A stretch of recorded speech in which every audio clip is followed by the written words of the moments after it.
हम ब्राह्मण जाति से हमें दिक्कत नहीं है, ब्राह्मणवादी व्यवस्था से दिक्कत है। तो अमेंड करने के लिए किसी ने कहीं प्रोटेस्ट नहीं किया, रोल बैक के लिए किया। आप प्रधानमंत्री को जाति सूचक गालियां देते हैं, प्रधानमंत्री के मुंह पे जूता मारने की बात करते हैं, प्रधानमंत्री को गोली मारने की बात करते हैं। हम देखते हैं कि इसी कैंपस में जब एक दलित स्कॉलर इकोनॉमिक्स के उनको इसी प्रशासन के हिंदी डिपार्टमेंट के प्रोफेसर राहुल पांडे जब उनके शब्द मारते हैं, उनको कोई कार्रवाई नहीं। कुणाल कामरा ने एक बात बहुत अच्छी कही थी कि सुप्रीम कोर्ट ब्राह्मण बनिए आर्बिट्रेशन सेंटर बन गया है। साथियों नमस्कार, मैं वीरेंद्र और आप देख रहे हैं बोलो साथी।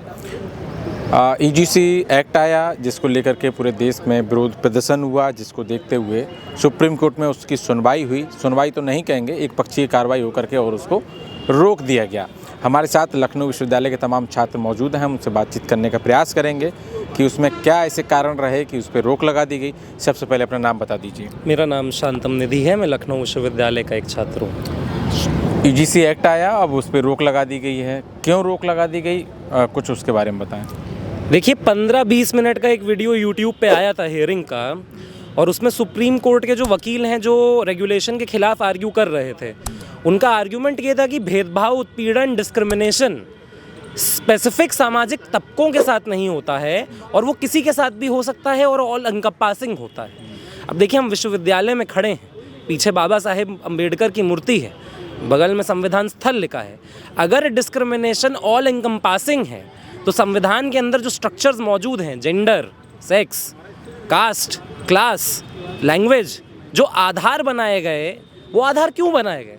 फिर तो जिन्होंने संविधान लिखा, जिन्होंने ये देश बनाया, जिन्होंने ये अवधारणाएं बनाई, वो बहुत नौसिखिए लोग थे। एक ऐतिहासिक पृष्ठभूमि हम जानते हैं कि सबके साथ भेदभाव नहीं होता, भेदभाव कुछ स्पेसिफिक प्रकार के लोगों के साथ हो। तो अगर कोई वकील ये कहता है सुप्रीम कोर्ट के अंदर सचेत रूप से कि डिस्क्रिमिनेशन ऑल एनकंपासिंग है, तो इस बात को हम पूरे तरीके से रिजेक्ट करते हैं। सुप्रीम कोर्ट ने स्टे इसलिए लगाया, हम ये मानते हैं, कुणाल कामरा ने एक बात बहुत अच्छी कही थी कि सुप्रीम कोर्ट ब्राह्मण बनिए आर्बिट्रेशन सेंटर बन गया है। कास्ट के मुद्दे पे जब भी सुप्रीम कोर्ट आ रहा है, सुप्रीम कोर्ट हम देखते हैं कि वो तबके जो मार्जिनलाइज्ड हैं, सुप्रीम कोर्ट ये एक्नॉलेज करने से ही मना कर देता है कि वो मार्जिनलाइज्ड है। और अगर हमको ये समझना है कि ऐसा क्यों होता है, तो हमें सुप्रीम कोर्ट के जजेस का खुद का कॉम्पोजिशन देखना पड़ेगा। सुप्रीम कोर्ट में जो जज बैठ के फैसला सुना रहा है, वो खुद कौन से समुदाय से आता है? भाई सीधी सी बात है कि आप जहाँ से आते हैं, बात आप वहीं की करेंगे, सीधी सी बात। अगर एक महिला है तो महिला के साथ जब उत्पीड़न होता है तो महिला ही वो एक्सप्लेन कर सकती है। उसी तरीके से जब पुरुष महिला के साथ उत्पीड़न करता है तो पुरुष ही कर सकता है। अच्छा, कि इसको लाने की क्या आवश्यकता पड़ी, मतलब क्या कारण है इसका? देखिए सड़कों पे तो हमने देखा कि ध्रुवीकरण बढ़ा, छात्र तबके के बीच में ध्रुवीकरण बढ़ा। इसको अगर बिल्कुल सीधे तरीके से देखा जाए तो भाजपा का जो एक पॉलिटिकल कंसोलिडेशन है वो सवर्णों के बीच में है। हमने देखा सवर्ण तबका खुले रूप में बगावत कर रहा है अपने ही पॉलिटिकल मास्टर्स से। यहाँ तक चला गए ये प्रदर्शन कि प्रधानमंत्री को जाति सूचक गालियाँ दी गई, यहाँ तक चले गए प्रदर्शन। आप प्रधानमंत्री को जाति सूचक गालियाँ देते हैं, प्रधानमंत्री के मुंह पे जूता मारने की बात करते हैं, प्रधानमंत्री को गोली मारने की बात करते हैं। जो तबका सबसे ज़्यादा लॉयल था भाजपा का, वो सड़क पे आके विरोध करा, इसलिए इसको पीछे लेना पड़ गया। हमारी समझ यही कहती है, क्योंकि तमाम सोशल वेलफेयर के मेजर्स आते हैं और वो वेलफेयर मेजर्स जिन लोगों को ऊपर लाने के लिए आते हैं, अगर कोई ऊपर आ रहा है तो जो ऑलरेडी ऊपर मौजूद है उसको ये क्यों लगने लगता है कि हमें नीचा खींचा जा रहा है? समानता अगर आती है तो अगर आप किसी को मेरे समान मना रहे हो और मुझे लग रहा है इससे मेरा अधिकार छिन रहा है, तो मेरी एक ऐतिहासिक, सामाजिक, सांस्कृतिक ईगो है, वो जाग जा रही है। और अधिकार किस बात का होना चाहिए? अधिकार इस बात का आपको मिल सकता है कि आपके खिलाफ भेदभाव ना हो। आप ये अधिकार कैसे मान सकते हैं कि हम भेदभाव करें और हम पे एक्शन ना हो? ये कैसा भेदभाव है? अगर आप ये कह रहे हैं कि फॉल्स केस लगा दिया जाएगा, फॉल्स केस तो मर्डर का भी लगा सकता है कोई, फॉल्स केस तो चोरी का भी लगा सकता है कोई, फॉल्स केस तो किसी भी बात का लगाया जा सकता है। तो क्या कानून व्यवस्था हम खत्म कर दें? कानून बनाए जाते हैं, उन कानून को इम्प्लीमेंट किया जाता है। लॉ इन्फोर्समेंट का ये सवाल है। अगर आपकी लॉ इन्फोर्समेंट एजेंसीज कॉम्प्रोमाइज और करप्ट हैं तो इसकी जिम्मेदारी कौन लेगा? भैया अगर कोई फेक डाउरी का केस लगा रहा है तो आपने लाखों लाख रुपया एसएचओ को खिलाया तब लगा रहा है ना, वो एसएचओ करप्ट क्यों है? ये महत्वपूर्ण सवाल है जी। तो दिक्कत कानून में नहीं, दिक्कत उस प्रशासन में जो उस कानून को लागू करता है। चलिए ठीक है, देखिए हम और भी छात्रों से बातचीत करेंगे और एक बात और कही जा रही है कि जो है छात्रों में विभेद करने वाला ये नियम था। पहले सवाल का जवाब, दूसरे सवाल का जवाब, दोनों का दीजिए। असल में जो भेदभाव है, ये भेदभाव ऐतिहासिक भेदभाव है जो दलितों के साथ, एसटी के साथ और ओबीसी का लगातार होता आ रहा है। हम देखते हैं कि इसी कैंपस में जब एक दलित स्कॉलर इकोनॉमिक्स के उनको इसी प्रशासन के हिंदी डिपार्टमेंट के प्रोफेसर राहुल पांडे जी उनके चबद मारते हैं, उनको कोई कार्रवाई नहीं होती है। इसी कैंपस में रविकांत चंद्रन जैसे प्रोफेसर, दलित प्रोफेसर को एक सवर्ण कास्ट का एक छात्र उनको चपत मार देता है, उस पर कोई कार्रवाई नहीं होती है। उल्टा रविकांत सर जैसे बुद्धिजीवी लोगों पर एफआईआर दर्ज की जाती है, उस पर आज तक उनकी एफआईआर को मतलब वापस भी नहीं लिया जाता है। हम देखते हैं कि रोहित वेमुला जैसे लोग जो पीएचडी स्कॉलर हैं, उनकी सांस्थानिक हत्या कर दी जाती है। दर्शन सोलंकी आईआईटी के स्टूडेंट हैं, जो बहुत पढ़े लिखे छात्र, कैसे आईआईटी में लोग, दलित छात्र लोग पहुंच पाता है, और उस पहुंचने में कितना समय लगता है उसको पहुंचने में वहाँ तक, जैसे बड़े बड़े संस्थानों में वहाँ जाकर उनकी सांस्थानिक हत्या कर दी जाती है। पायल तड़वी ऐसे लोगों की सांस्थानिक हत्या कर दी जाती है। ये दिखाता है कि किस तरीके से कैंपस में आज भी जातीय भेदभाव होता है और हो रहा है हम लोग के साथ। हम देखते हैं इसी कैंपस में ही, जब मैं यहाँ मतलब मेरा बीए यहीं से हुआ है, और हम लोग जब रोहित वेमुला का मार्च निकालते हैं इसी कैंपस में, वो समानता के अधिकार को लेके, इक्विटी को लेकर जब मार्च निकालते हैं, समता को लेके, तो हम एक मतलब बोलते हैं कि जातिवाद हो बर्बाद।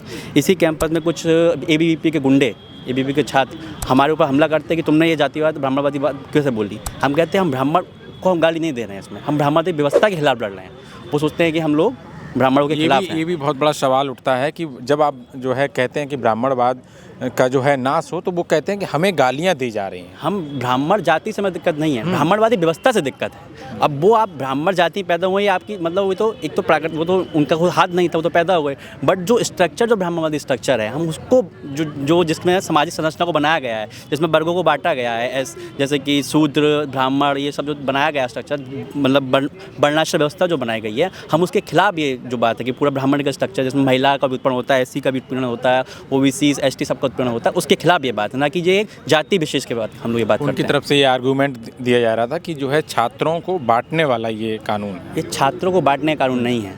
असल में जो लोग, जो छात्र, एससी, जो शोषित वर्ग के लोग थे, जो ऐतिहासिक रूप से, सामाजिक रूप से, सांस्कृतिक रूप से बहुत पिछड़े हैं, उनको उनके बराबर लाने की बात है। ये उनके भेदभाव की बात नहीं कर रहे हैं हम लोग यहाँ पे। जो यूजीसी का नियम लाया गया है, लगातार हम देखते हैं कैंपस से लेके और तमाम देश के हर एक जगह जाइए, वहाँ जाति भेदभाव मिलता है, होता है जाति भेदभाव। उसको बढ़ाने के, उसको उनके इम्प्लीमेंट के लिए, एसटी ओबीसी को के विकास के लिए ये नियम लाया गया। और उसको आज क्या कहते हैं, हमारे चीफ जस्टिस साहब और सुप्रीम कोर्ट ने उस पर स्टे लगा दिया। हम देखते हैं जब किसान जैसे बिल आता है और तमाम इस तरह के बिल आते हैं, उस पर कोई कानूनी कार्रवाई नहीं होती, न्यायिक कार्रवाई नहीं होती, तब न्यायालय में कुछ हस्तक्षेप नहीं होता है। मगर जब इक्विटी की बात होती है, समानता की बात होती है, तब न्यायालय, जो ब्राह्मण बनियों की जो न्यायालय, अभी कॉमेडी है हमारे कहते हैं कुणाल कामरा की, ब्राह्मण बनिया जो की जो पूरी व्यवस्था है, न्यायिक व्यवस्था, उस पर उसको रोक लगा देते हैं। चलिए ठीक है। देखिए, एक बात साफ तौर पे कही जा रही है कि छात्रों को बांटने वाला ये नियम लाया गया है। इस पर आप क्या सोचते हैं? क्या सच में ये जो है यूजीसी एक्ट आया, ये छात्रों को बांटने का काम करेगा? समानता का नियम है, इक्विटी का ये रेगुलेशन है, और कैसे छात्रों को बांट देगा, थोड़ा सा ये कठिन है समझ पाना। क्योंकि हम यूनिवर्सिटियों में आते हैं, यहीं तो हमने इक्वलिटी, लिबर्टी, जस्टिस के नोशंस पे बात करना सीखा, समझा। तो इक्विटी कैसे लोगों को, छात्रों को बांट देगी? बात ये है ना। हालांकि सभी लोग ये कह रहे हैं कि इसमें कुछ थोड़ा बहुत चेंजेस होने चाहिए थे। सबके अपने अपने विचार है, सबको अपनी स्वतंत्रताएं हैं। तो अमेंड करने के लिए किसी ने कहीं प्रोटेस्ट नहीं किया, रोल बैक के लिए किया। तो बात यह है ना कि अगर आपको कुछ दिक्कत है तो उसमें अमेंडमेंट्स की बात की जा सकती है। और जो लोग बार बार कह रहे हैं कि फॉल्स नैरेटिव के तहत फंसाया जा सकता है, फॉल्स एलिगेशंस लग सकते हैं, तो एक बात ये समझने की है ना कि 118% जो डिस्क्रिमिनेशन है वो यूनिवर्सिटियों में बढ़ा है। ठीक, इस कारण ये नियम आया, ऐसे केसेस ना हो, इनको रोकने के लिए नियम आया। तो ये साधारण, ये कोई क्रिमिनल लॉ जैसा नहीं था, या फिर ये एक्स्ट्रा ऑर्डिनरी लॉ है। रेगुलेशन, लॉ को ध्यान में रखते हुए ये रेगुलेशन लाया गया। तो ये बात समझने में की है कि अब जैसे कि लोग कह रहे हैं कि हमें शक के घेरे में रखा जाएगा। भाई, शक के घेरे में बिल्कुल रखा जाएगा जब आपके यहाँ पे प्रोफेसर ओबीसी के 80% पद खाली हैं, एससी एसटी के पद 80 से 60% खाली हैं। तो जब ये रिक्तियाँ सामने, जब ये डेटा आएंगे, तो आपको शक के घेरे में रखा जाएगा। शक के घेरे में रखे जाने का मतलब ये नहीं होता कि आपको दोषी ही मान लिया गया। और या फिर ये भी मतलब नहीं होता कि आप निर्दोष हैं।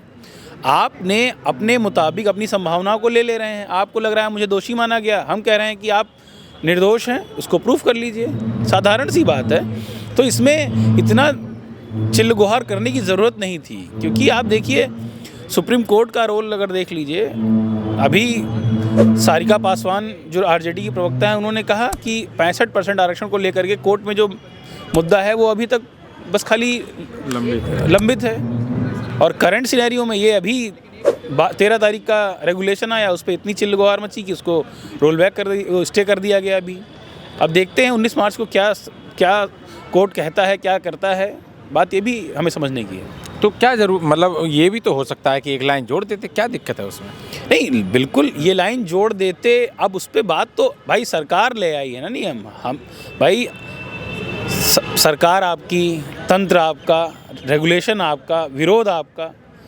हम तो यही चाह रहे हैं ना कि भाई आप बैठ के बात हो, संवाद हो। जिन छात्रों ने वहाँ प्रोटेस्ट किया, अगर वो बैठ करके संवाद करते तो शायद वो बात ज़्यादा अंदर तक पहुँचती, ज़्यादा गहरी बात बनती।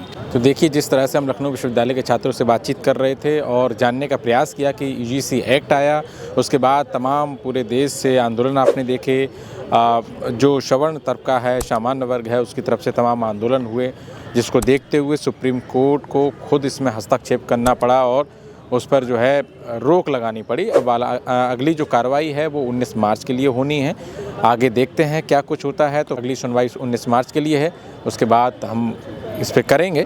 फ़िलहाल इस वीडियो में इतना ही। बहुत शुक्रिया।